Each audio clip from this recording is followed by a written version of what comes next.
The subject of this video is the ongoing efforts of President Trump and his party to coerce Ukraine to surrender and to accept Putin's terms. Before discussing that topic, I would just note that I'm not surprised by the stock market's decline today, March 10th, 2025. I will be up at my 4 brokerage accounts because of my extreme overweighting in high quality bonds that gained in value as interest rates fell today, and owning as well many stocks that buck the downtrend.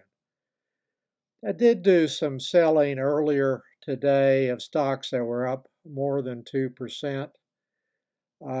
Most of my stocks, and I own somewhere over 200 to 250, I have never counted them, are in what I call bond-like stock sectors, where based on my initial purchase, the dividend yield exceeded the yields of the senior unsecured bonds from those companies. Nothing much will escape the kind of decline experienced today based on fears that the Republicans will cause a recession in the United States soon.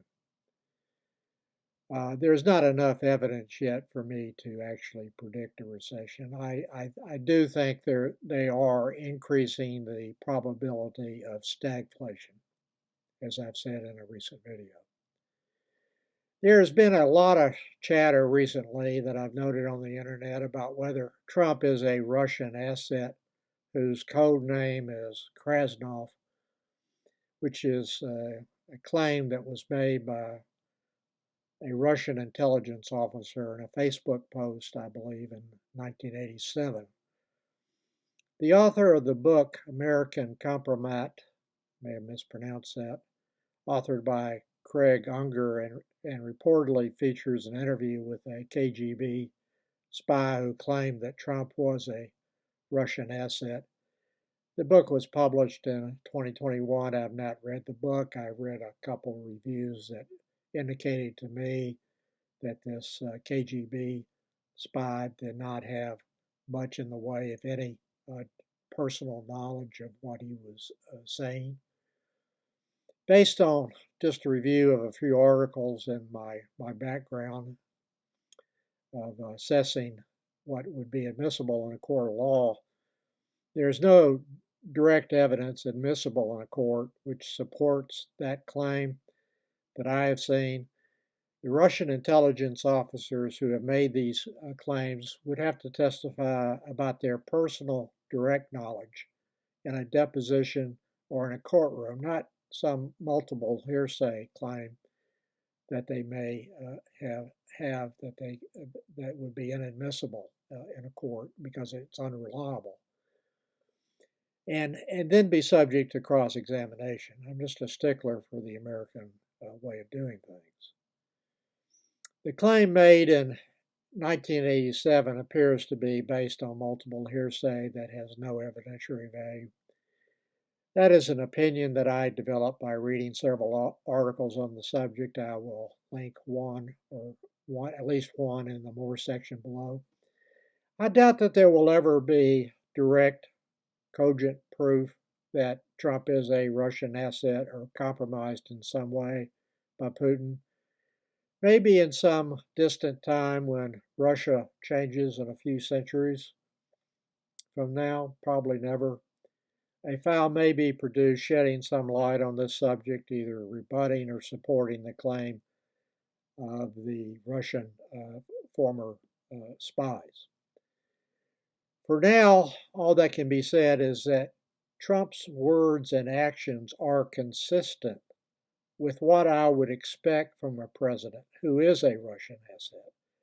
And that is at least some circumstantial evidence that he is, but hardly enough to impanel a grand jury to look into a treason charge.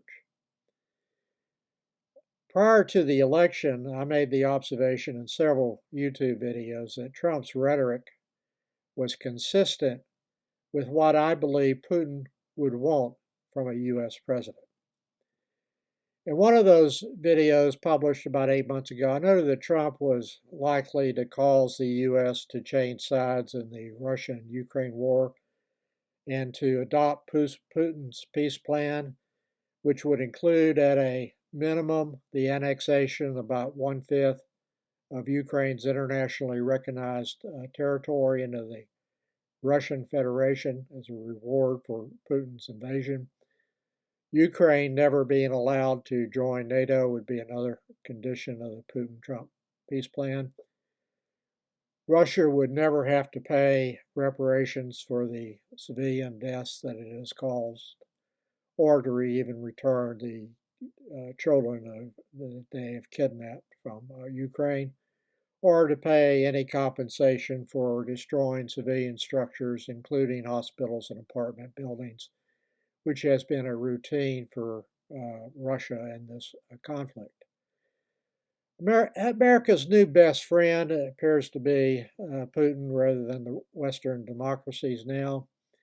Trump admires Putin, no question about that reverence, but that is a normal uh, belief for him to admire authoritarian leaders, since, in my opinion, that's what he wants to be in the United States. Trump refused to call Putin a dictator, which he obviously is after he quickly identified the Democratic elected Zelensky as one. Before the election, I never suspected anything like what has already happened since Trump's inauguration, including the tag team attack on Zelensky in the Oval Office in response to Zelensky correctly observing that Russia has violated all previous agreements with Ukraine. Trump claiming that Ukraine started the war. Trump preventing supplies from reaching Ukraine that are already en route, many located near the border of Poland now. Freezing other congressionally approved aid signed into law by Biden, which is just another one of his now frequent dictatorial actions. Cutting off intelligence, which he's done, sharing, including satellite imagery that has emboldened Russian missile and drone attacks on apartments and other civilian structures, which is what they do in a war. Voting with Russia and North Korea on a UN resolution regarding the Ukraine war. Broad economic attacks on our former allies, which are ongoing. A willingness to drop sanctions on Russia, and calling into question whether the U.S. will defend a NATO country attacked by Putin. There's no doubt in my mind that President Trump would not commit troops to defend NATO country on Article 5 of the treaty when and if attacked by Russia. European leaders have finally gotten that message about the United States loud and clear, and many of them are voicing their opinions publicly now, and you can find those on the by Googling search terms on that matter. Trump did recently publish a Truth Social post threatening to impose sanctions and tariffs on Russia unless Russia starts peace negotiations. There are no Russian imports to tariff, as Trump knows. Almost every conceivable sanction is already in place. So Trump's threat meant nothing and was simply rhetoric to influence the uninformed and weak-minded in the United States, and Putin knows that. Shortly after making that threat, Russia stepped up its attacks on Ukrainian civilians and civilian structures. Trump may end up being successful in coercing Ukraine to accept Putin's terms in a 21st century version of the Munich Agreement of 1938. Trump's ability to impose Putin's terms on Ukraine may depend on how much aid Europe can give, but there's a lot of military hardware that Ukraine needs that can only be sourced from the U.S., including systems that shoot down Russian missiles. I'm referring to the Patriot missiles there, and drones. There was never any doubt that Trump would cut off new aid for Ukraine, but it was surprising that he would actually take the step of cutting off previously approved aid in a strong arm tactic that favors the new U.S. ally, Russia. It is not a question of providing open-ended aid to Ukraine, which is how Trump and his party members try to form or frame the issue.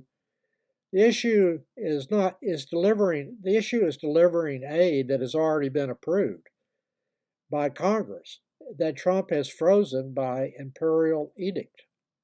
So Ukrainian civilians will be successfully targeted by Putin in the weeks and months to come due to the actions of Trump and his party. And I do not disagree and would not argue with the observations made by General Kelly and Milley that Trump is a fascist.